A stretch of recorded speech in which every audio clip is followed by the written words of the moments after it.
Selamat datang kembali di Laskar Film Channel, tempatnya alur cerita film. Kali ini, saya akan menceritakan sebuah film inspiratif yang diangkat dari kisah nyata. Film ini menceritakan tentang 4 pemuda yang tidak dikenal. Semua orang tidak menyangka, mereka berhasil memenangkan kejuaraan robot yang disponsori oleh NASA. Sebenarnya, mereka bisa dikatakan sebagai orang yang tidak beruntung. Karena dari kecil mereka adalah seorang imigran gelap, yang tentu tidak memiliki akte kelahiran yang jelas di negara ini, yaitu Amerika Serikat. Oleh karena itu, masa depannya menjadi tidak jelas, karena semua pekerjaan membutuhkan data diri tersebut. Apalagi mereka harus terus bersembunyi dari polisi imigrasi, agar tidak dideportasi ke negara asalnya. Selama ini mereka bersekolah di sebuah SMA, di daerah terpencil, yang banyak berisikan anak-anak dari para imigran gelap. Pada suatu hari, seorang pria datang ke sekolah tersebut, untuk melamar kerja sebagai guru sains pengganti. Pria itu bernama Dr. Cameron. No formal teaching experience. Berdasarkan portofolio yang diberikan, dia adalah seorang engineer, dan tidak memiliki sertifikat mengajar. Apalagi tercatat, bahwa dia sering berpindah-pindah tempat. Bagi kepala sekolah, hal itu sangatlah aneh. Namun karena sekolah tersebut kekurangan pengajar, dia diterima.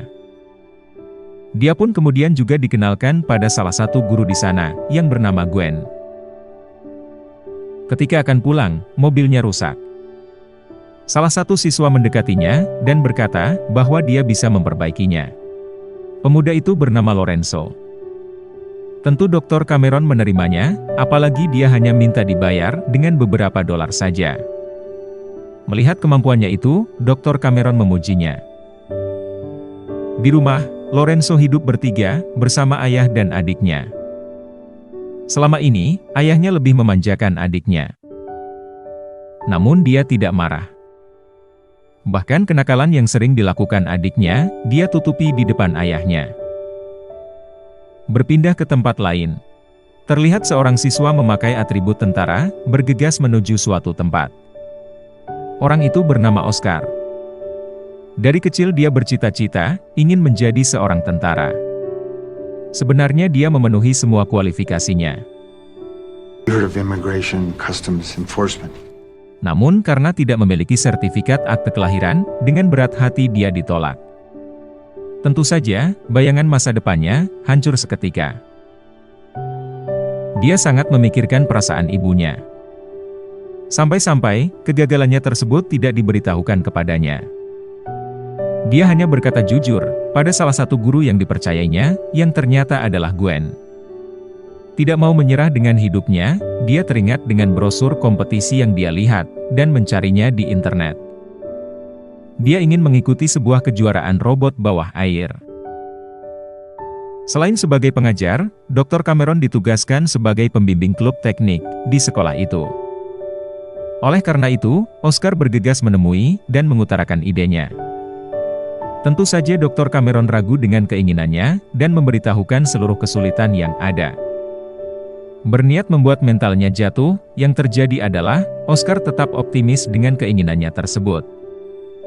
Melihat kegigihannya itu, akhirnya Dr. Cameron mau menjadi pembimbingnya. Find a couple more kids. That's on. Sekarang, tugas Oscar adalah mengumpulkan siswa yang mau bergabung dalam proyeknya. Gwen merekomendasikan seseorang untuknya. Orang itu bernama Christian.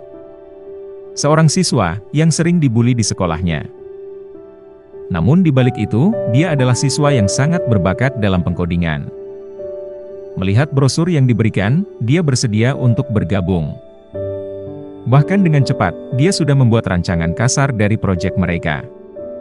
Dr. Cameron menyukai ide rancangan tersebut. Okay, so we can start building, right?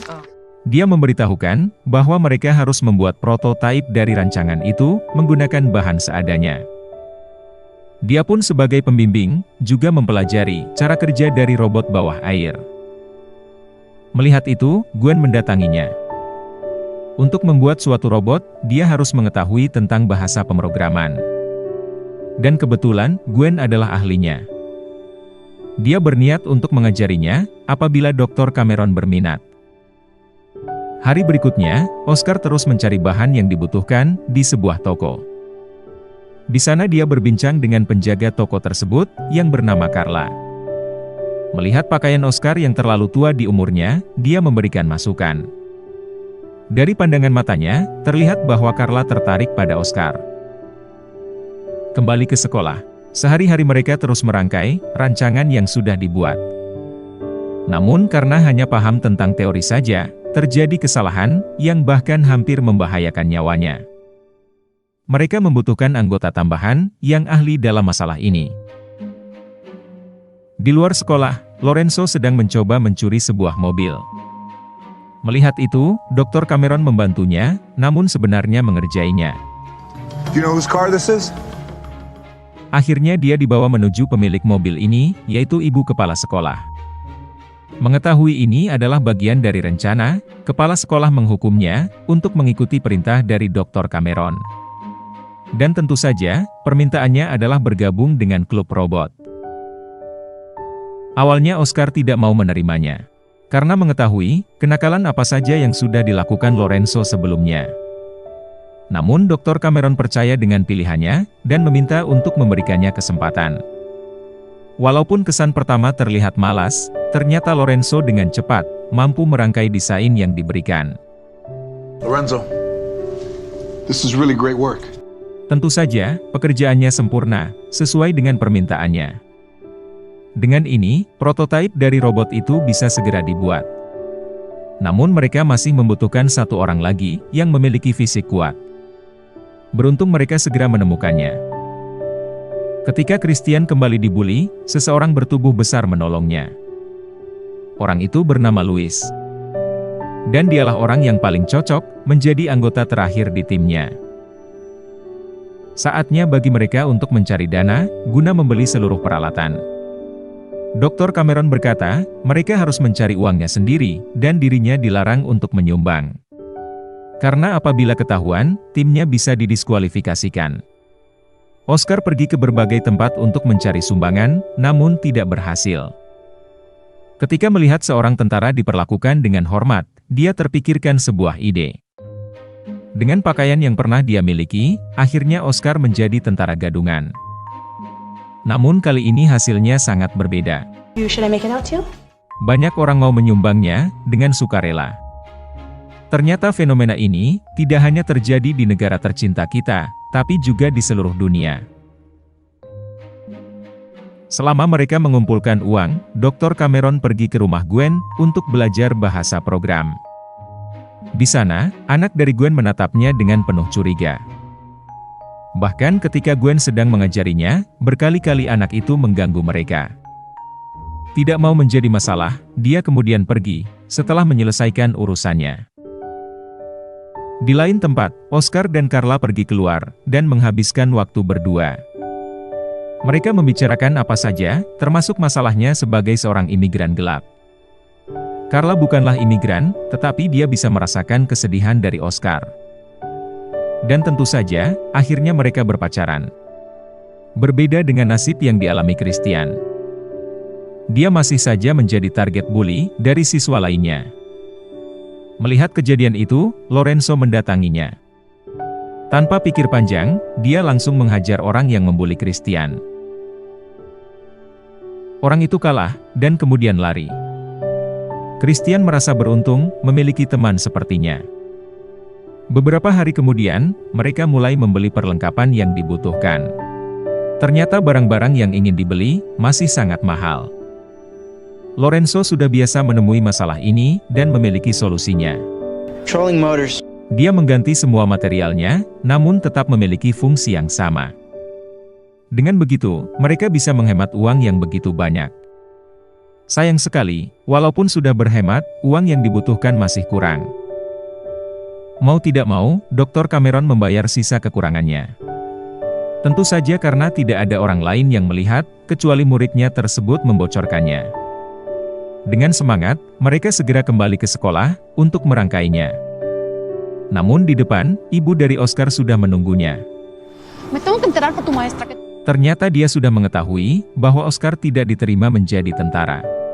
Dia mengetahuinya dari Gwen, yang tentu tidak menyangka kalau Oscar tidak menceritakan pada ibunya.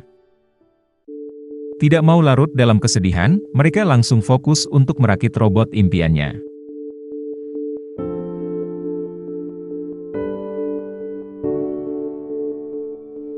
Selain itu, Louis yang tidak mengetahui apapun tentang robot, mulai diajarkan semua teorinya.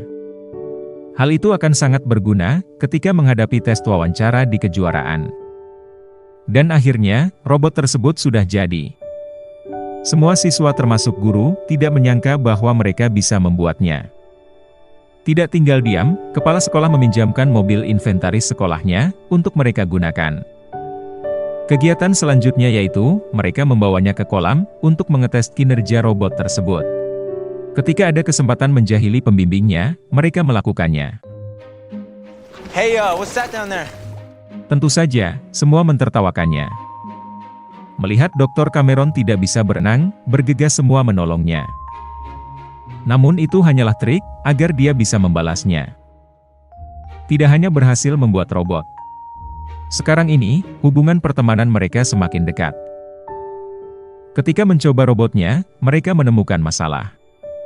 Baling-balingnya tidak mau berputar, karena kekurangan tenaga.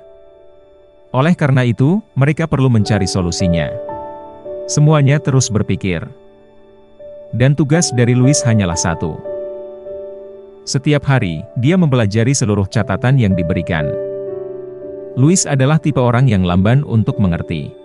Untuk itu, dia lebih bekerja keras daripada orang lain dalam memahaminya. Akhirnya mereka menemukan solusinya. Mereka ingin memindahkan baterainya menjadi satu dengan robot tersebut. Tentu sangat riskan, karena mereka harus menaruhnya pada tempat yang kedap dengan air. Namun ini adalah satu-satunya cara agar robot itu bisa berfungsi. Seperti yang diprediksi, sekarang robot itu bisa bergerak dengan normal. Semua tampak senang, karena usahanya selama ini terbayarkan. Di sana, Christian ingin bicara secara pribadi dengan Dr. Cameron. What's up? Selama ini, dia hanya hidup dengan ibu dan seluruh saudarinya. Dia memiliki mimpi, ingin berkemah dengan seorang ayah, yang dia tidak punya. Oleh karena itu, dia meminta pada Dr. Cameron untuk menemaninya. Namun mengetahui Dr. Cameron masih memikirkannya, dia putus asa, kemudian pergi. Kali ini masalah menghampiri mereka, satu persatu. Tentara di tempat Oscar melamar sebelumnya, memberitahukan kabar buruk. Petugas imigrasi mengambil seluruh dokumen, termasuk berkas lamaran dari Oscar. Kemungkinan besar mereka akan mencarinya, dan mengeluarkannya dari negara ini. Mengetahui itu, untuk sementara waktu dia pergi dari rumah, dan bahkan harus tidur di toilet. Tidak mau pacarnya mengalami masalah, dia akhirnya memutuskannya. Padahal Carla sudah menyiapkan sebuah kado untuk Oscar dan tim robotnya. Namun kali ini, masalah Lorenzo yang paling besar. Dia disuruh ayahnya untuk mencari adiknya. Setelah mencari, dia mendapatkan info bahwa adiknya berencana ingin merampok sebuah minimarket. Bergegas Lorenzo mencegahnya agar adiknya tidak menjadi seorang kriminal. Beruntung tidak ada korban jiwa. Tetapi dengan sidik jari di senjata yang tertinggal, kemungkinan besar adiknya akan tertangkap. Tidak tahu harus pergi kemana, Lorenzo menemui Dr. Cameron untuk meminta bantuan. I can't face him alone right now. Walaupun adiknya yang berbuat, dia tetap akan menyalahkannya. Dia meminta Dr. Cameron untuk menjelaskan semuanya. Langsung saja, mereka berdua menuju ke rumah Lorenzo. Dengan perlahan, Dr. Cameron menjelaskan semua ceritanya. Namun seperti yang diperkirakan, dia langsung memarahi Lorenzo. Tidak tahan dengan perlakuan itu, Dr. Cameron membelanya. Ternyata perlakuan yang berbeda itu, karena adiknya lahir di sini. Dengan begitu, dia memiliki akte kelahiran, dan bisa menjadi masa depan bagi keluarganya. Namun karena itu, Lorenzo lah yang selalu menjadi korban dari semua kesalahan yang ada. Dr. Cameron tidak bisa berbuat apa-apa, kemudian dia diusir. Let's go. Gara-gara masalah pribadi, kondisi klub menjadi berantakan. Apalagi Christian memberitahukan bahwa tadi dia mendengar percakapan Dr. Cameron di telepon. Dr. Cameron menerima pekerjaan lain dan akan segera pergi dari tempat ini. Tentu saja, semua marah dan kecewa dengan keputusan itu. Kali ini, sudah tidak ada orang yang akan membantu masalahnya, bahkan hanya sekedar untuk mendengarkan. Karena masalah sudah menjadi semakin rumit, Gwen mendatangi Dr. Cameron. Tentu saja dia memarahinya. Dr. Cameron hanya diam saja. Tanpa sengaja, Gwen melihat foto seorang gadis kecil, dan menanyakannya. What's my daughter, Rosie? Akhirnya Dr. Cameron menceritakan semuanya. Dahulu istri dan anaknya mengalami kecelakaan, dan akhirnya meninggal. Hal itu membuat mentalnya jatuh, dan tidak bisa bangkit. Karena kejadian itu mempengaruhi pikirannya, dia sering berpindah-pindah pekerjaan. Namun kali ini dia mendapatkan kesempatan, karena ada beberapa pemuda membutuhkan kehadirannya.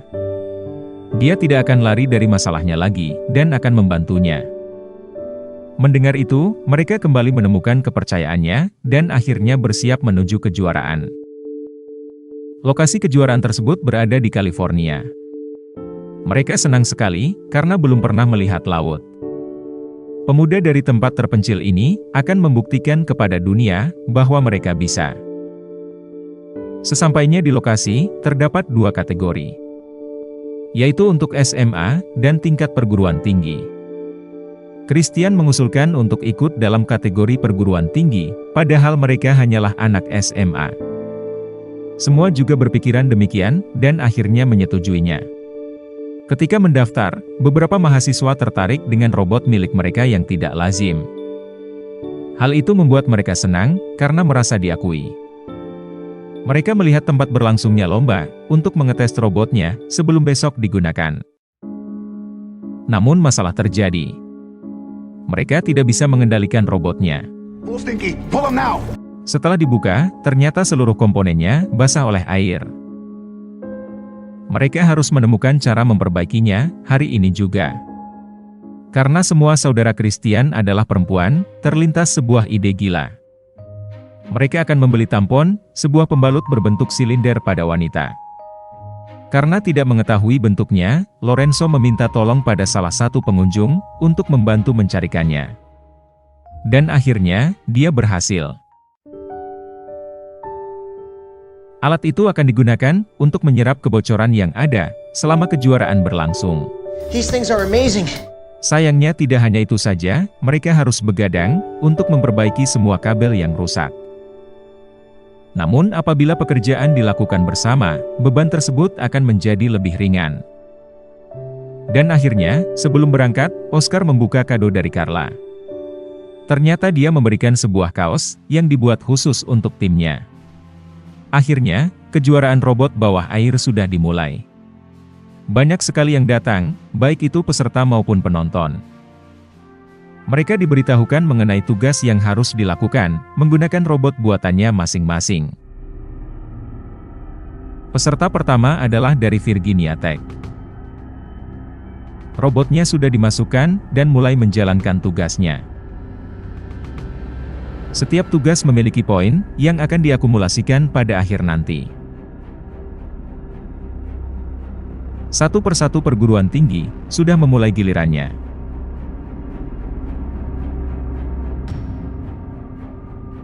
Dan berikutnya, adalah giliran dari juara bertahan sebelumnya, yaitu dari MIT. Champs MIT. Bahkan desain robot yang dibuatnya, sangat luar biasa. Terlebih komponen di dalamnya, terlihat sangat rumit. Dengan cepat, robot itu mampu menyelesaikan tugasnya, satu persatu. Bahkan mereka memasang double laser, yang membuat publik tercengang. Tidak ada hambatan yang berarti bagi mereka. Hal itu membuat Oscar dan temannya, terheran-heran. Dr. Cameron hanya bisa menyemangatinya, agar mental mereka tidak jatuh. Dan akhirnya, tim MIT sampai di misi terakhir. Misi yang tidak ada satu kelompok pun bisa menyelesaikannya. Namun mereka juga mengalami kesulitan. Setelah mempertimbangkan semuanya, mereka menyatakan bahwa misi ini sangat mustahil. Walaupun begitu, mereka berhasil menduduki peringkat pertama. Akhirnya tibalah giliran Oscar dan timnya menunjukkan kemampuannya. Tentu semua tidak mengetahui siapa mereka, dan bahkan nama sekolah pun mereka tidak mengetahuinya. Namun berkat itu, mereka tidak ada beban dalam kejuaraan ini. Pada tugas pertama, mereka terlalu lama dan kehilangan poin. Namun pada tugas berikutnya, mereka berhasil. Tidak mau membuang waktu dengan tugas yang gagal, mereka langsung menuju ke tugas berikutnya. Peserta lain menggunakan laser untuk mengukur jarak. Sedangkan tim ini masih menggunakan alat manual demi menghemat biaya. Poin demi poin berhasil mereka kumpulkan. Akhirnya mereka sampai di tugas terakhir, yang tim manapun tidak bisa menyelesaikannya. MIT said it was impossible. Awalnya mereka tertahan, seperti tim lainnya. Namun dengan jenius, Christian menemukan masalahnya, dan merubah sudutnya untuk masuk. Akhirnya mereka berhasil, sebagai satu-satunya tim, yang bisa membawa robotnya ke area tersebut. Tugas itu pun langsung diselesaikan dengan baik. Bahkan sekarang ini, banyak orang yang mendukung mereka. Dan akhirnya, waktu berakhir. MIT masih kokoh berada di peringkat pertama. Sedangkan untuk Oscar dan timnya, berada di posisi keempat. Mereka merasa gagal dengan hasil ini. Namun Dr. Cameron tidak berpikir demikian. Masih ada penilaian dari wawancara, dan mungkin bisa merubah hasil akhirnya. He's right. Ketika sedang membahas semuanya, Oscar mendapatkan kabar bahwa dia terus dicari oleh pihak imigrasi.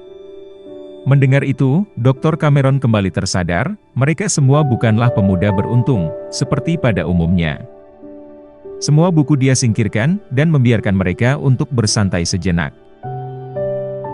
Menghirup udara bebas, yang selama ini mereka tidak pernah rasakan. Berita mengenai mereka ada di peringkat keempat pun, sudah sampai kepala sekolah. Dia pun langsung memberitahu Gwen, yang sangat mencemaskannya. You should be there. Bahkan dia memberikan poin cutinya, agar Gwen bisa melihatnya.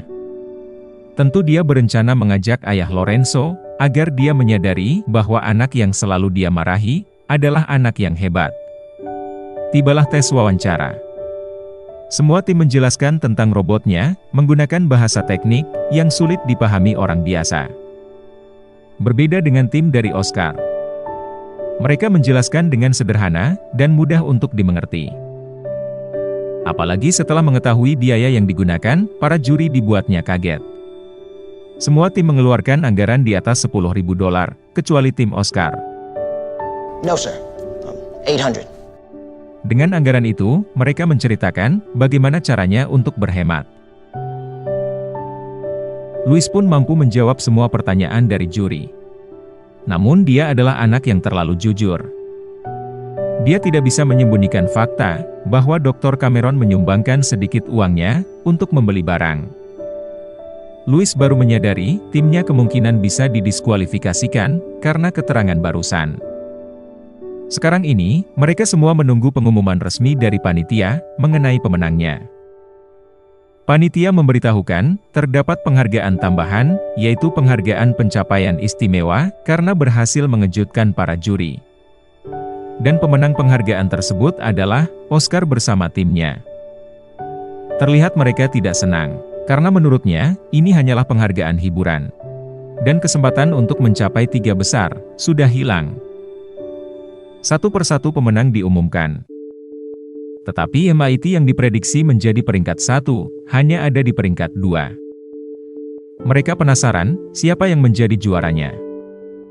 Dan akhirnya yang ditunggu-tunggu, juara pertama dari kejuaraan robot bawah air tahun ini adalah Carl Hayden Community High School. Oscar dan lainnya tidak percaya, mereka bisa menang. Semua orang berdiri, dan memberikan selamat. Sebuah pencapaian yang sangat luar biasa. Kerja kerasnya selama ini, terbayarkan dengan sebuah kemenangan besar.